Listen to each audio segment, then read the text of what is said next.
Last lecture में हम discuss कर रहे थे क्रिटिकल सेक्शन के हवाले से, और हमने ये बात कही थी कि क्रिटिकल सेक्शन के तीन तरह के हमारे पास सोल्यूशन हो सकते हैं: software based solution, hardware based solution और ऑपरेटिंग सिस्टम बेस्ड सोल्यूशंस।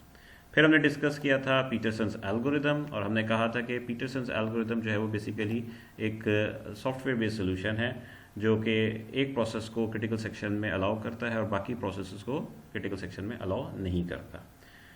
आज हम डिस्कस करेंगे hardware based solutions. Hardware based solutions जो है उसका जो कॉन्सेप्ट है वो है लॉकिंग का कॉन्सेप्ट। लॉकिंग का कॉन्सेप्ट ये होता है कि जब हमारे पास एक प्रोसेस अपने क्रिटिकल सेक्शन में एंटर होता है और वो किसी शेयर्ड रिसोर्स को या डेटा को एक्सेस कर रहा होता है, तो हम कहते हैं कि उस प्रोसेस ने उस रिसोर्स को लॉक कर दिया है अदर प्रोसेसेस के लिए। से हमारे पास दो प्रोसेसेस हैं, एक्स प्रोसेस और वाई प्रोसेस। एक्स प्रोसेस अपने क्रिटिकल सेक्शन में एंटर हो गया और एक रिसोर्स था जिसको वो यूज़ कर रहा है, तो ये रिसोर्स आर दूसरे प्रोसेसेस के लिए लॉक हो चुका होगा, और अगर कोई और प्रोसेस इसको इस्तेमाल करना चाहेगा उस टाइम में तो उसको अवेलेबल नहीं होगा। जब प्रोसेस एक्स रिसोर्स को कंप्लीट कर लेगा उसका यूसेज और क्विट करने लगेगा अपने क्रिटिकल सेक्शन से, तो वो इस रिसोर्स को अनलॉक कर देगा और फिर जो दूसरा प्रोसेस है वाई, वो इस रिसोर्स को यूज़ कर सकता है। तो इसको हम कहते हैं कि ये हमारे पास जो है वो लॉकिंग का कॉन्सेप्ट है। फिर हमारे पास जो मॉडर्न मशीन्स हैं वो स्पेशल हार्डवेयर इंस्ट्रक्शंस प्रोवाइड करती हैं जो कि रन होती हैं एटॉमिकली से ड्राइव हुआ है एटम से, और एटम का मतलब होता है कि that is something not breakable.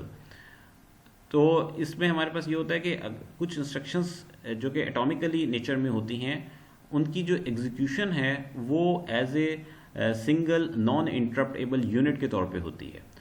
इसका मतलब ये है कि अगर दो इंस्ट्रक्शंस हैं I1 और I2, अगर ये एटॉमिकली इन नेचर हैं तो इसका मतलब है कि पहले इंस्ट्रक्शन I1 एग्जीक्यूट होगी और उसके फ़ौरन बाद इंस्ट्रक्शन I2 एग्जीक्यूट होगी। इंस्ट्रक्शन I1 और I2 की एग्जीक्यूशन के दरमियान किसी किस्म की इंटरप्ट या गैप नहीं आएगा।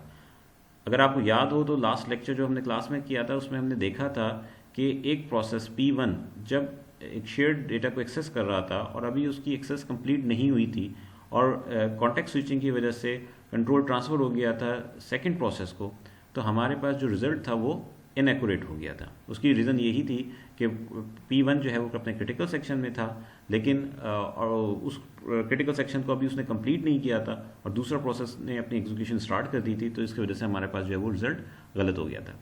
लेकिन जो हार्डवेयर बेस्ड सोल्यूशन है इनका एक इशू है कि जो एप्लीकेशंस प्रोग्रामर्स होते हैं उनको इसकी एक्सेस नहीं होती, तो उन्होंने अपने क्रिटिकल सेक्शन को कैसे सॉल्व करना है उसके लिए हमारे पास जो है वो OS बेस्ड सोल्यूशन होते हैं।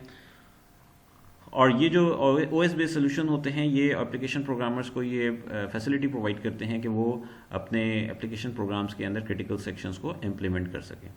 इसमें हमारे पास दो तरह के सोल्यूशन हैं, एक हमारे पास कहलाता है म्यूटेक्स लॉक्स और एक हमारे पास कहलाता है semaphore. Mutex locks stand for mutual exclusion. तो म्यूटेक्स लॉक्स में हमारे पास दो फंक्शन होते हैं, एक हमारे पास कहलाता है एक्वायर का फंक्शन और एक हमारे पास कहलाता है रिलीज का फंक्शन। एक्वायर का फंक्शन हम जब रिसोर्स को यूज़ करेंगे तो हम एक्वायर का फंक्शन इस्तेमाल करेंगे और हम उस रिसोर्स को लॉक कर देंगे, और जब उस रिसोर्स के यूसेज ख़त्म हो जाएगा और क्रिटिकल सेक्शन से हम एग्जिट करेंगे तो उस फंक्शन को उस रिसोर्स को हम रिलीज़ कर देंगे और इसको हम अनलॉक कर देंगे। हमारे पास एक बूलियन वेरिएबल होगा अवेलेबल के नाम से जो कि हमें ये बताएगा कि इसकी वैल्यू 1 या 0 है, और ये बताएगी कि क्या रिसोर्स अवेलेबल है या रिसोर्स अवेलेबल नहीं है।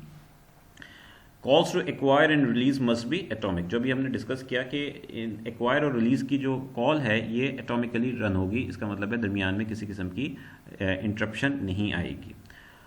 इस सोल्यूशन में हमारे पास बिजी वेटिंग का कॉन्सेप्ट होता है और इसी लॉक को हम स्पिन लॉक भी कहते हैं। नेक्स्ट देखते हैं कि कैसे हमारे पास काम करेगा। ये हमारे पास लॉकिंग का कॉन्सेप्ट है कि ये है हमारे पास acquire lock. This is the condition which we have to check before entering into the critical section, acquire log। और ये हमारा क्रिटिकल सेक्शन का कोड होगा, और जब क्रिटिकल सेक्शन से एग्जिट करेगा तो हम रिलीज लॉक को इस्तेमाल करेंगे। तो जब एक्वायर लॉक होगा तो इसका मतलब है वो रिसोर्स लॉक हो गया, प्रोसेस क्रिटिकल सेक्शन में एंटर हो जाएगा। जब तक प्रोसेस क्रिटिकल सेक्शन में एंटर रहेगा वो रिसोर्स लॉक रहेगा, और जब प्रोसेस क्रिटिकल सेक्शन से एग्जिट करेगा तो वो उस लॉक को रिलीज कर देगा या अनलॉक कर देगा, और फिर दूसरा प्रोसेस इसके अलावा जो इसको इस्तेमाल करना चाहता है वो उसको यूज़ कर सकेगा। यहाँ पे हमारे पास एक्वायर और रिलीज फंक्शन को डिस्कस किया गया है। ये हमारे पास एक्वायर का फंक्शन है, to get control of a resource और अ शेयर डेटा। हमारे पास लूप है वाइल और कंडीशन है नॉट अवेलेबल। अवेलेबल हमने कहा था कि हमारे पास एक बूलियन वेरिएबल है।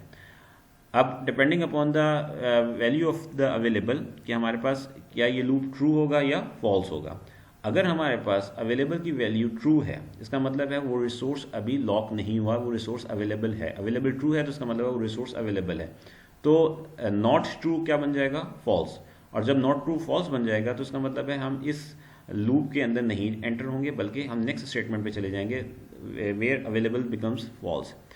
अगर हमारे पास अवेलेबल इनिशियली फॉल्स था, यानी अवेलेबल नहीं था, तो हमारे पास नॉट अवेलेबल क्या बन जाएगा, ट्रू बन जाएगा। ये वाइल लूप की कंडीशन ट्रू हो जाएगी। अगेन अगर आप गौर करें तो ये हमारे पास जो रेड से हमने सेमीकोलन डाला हुआ है, ये दिस शोज के this is an empty body loop, this is an empty body while loop. तो होगा क्या कि यहाँ पे ये बिजी वेट में चला जाएगा, एम्प्टी बॉडी लूप। अब ये क्योंकि इस बॉडी के अंदर हम अवेलेबल की वैल्यू को चेंज नहीं कर रहे, तो कंटिन्यूसली ये प्रोसेस इस अवेलेबल की कंडीशन को चेक करेगा, वो ट्रू मिलेगी, बॉडी में जाएगा, बॉडी में कोई स्टेटमेंट नहीं है, वापस आएगा, कंडीशन को चेक करेगा, और जब तक ये कंडीशन उसे ट्रू मिलती रहेगी वो इसी कंडीशन को चेक करता रहेगा। तो again this is the way कि आप एक प्रोसेस को रोक रहे हैं अगले लाइन पे जाने से, क्योंकि उसके बाद प्रोसेस जो है वो अपने क्रिटिकल सेक्शन में एंटर हो जाएगा। ये हमारे पास जो है वो एक्वायर का कोड है जो कि हम यहाँ पे रन करेंगे एक्वायर लॉक के, और एक्वायर लॉक के बाद फिर क्रिटिकल सेक्शन स्टार्ट हो जाएगा, और क्रिटिकल सेक्शन से जब कोड एग्जिट करेगा, प्रोसेस एग्जिट करेगा, तो रिलीज लॉक को कॉल करेगा। रिलीज लॉक के अंदर क्या है कि आप अवेलेबल को ट्रू कर रहे हैं।